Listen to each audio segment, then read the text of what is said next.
So in this video, we're going to look at the first steps towards mastering forward skating. So you've hopefully gone from mastering your forward moving on the ice. Now we're going to take it up to the next level, which is forward skating. So we're going to start off with our most basic position, which are our arms parallel to the ice. These are our balance points. We're going to keep our knees nice and relaxed. You can see that my feet are side by side, but they're slightly turned out. This is going to give us our grip for our push. In order to make our first push happen and our balance over the foot that we're going to be pushing onto, we're going to make sure we put all of our weight onto the pushing foot. In this case, it's going to be my right foot, and I'm going to push onto my left foot.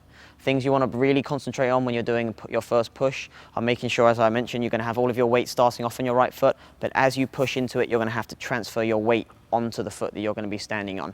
If you leave your weight back on the foot over here and you push forward on that foot, you're going to be leaning back and you won't go forward. You're going to get stuck there. So make sure you transfer all of your weight onto the front foot. So we've looked at going in with one push. Now we're going to start putting some pushes together in consecutive order. So again, we've gone onto our first foot and done our first push. We've transferred all of our weight over it. Next thing you have to is really important and concentrate on is bringing those feet back together before you start your next push. As you can see, I've got my feet right here together. We're going to restart and we're going to start the push all over again.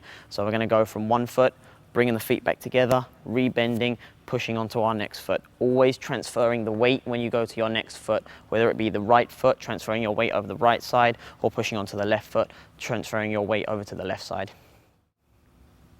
All right, so we're going to look at some common mistakes. These are things you really want to try and avoid. You've got to make sure you keep your shoulders level at all times. Next thing you want to make sure you do is, again, as I've mentioned a few times in this video, transferring your weight. I've seen it many times where people try and push and they leave their weight on the back foot that they've pushed with. Therefore, they're completely off balance and they're leaning back. You're not going to transfer your weight forward and you're not going to move forward like that. So you want to make sure you always push your weight onto the foot that you're pushing onto.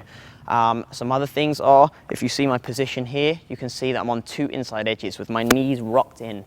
You want to make sure your feet are underneath you. When you bend your knees go straight over your toes. If you look down at your toes, you should be able to see your knees covering your toes. If you can still see your toes when you're bending your knees, you know you're doing something wrong. So get your knees over your toes in order to do your knee bend and get your foot on your flat edge, not on your insides.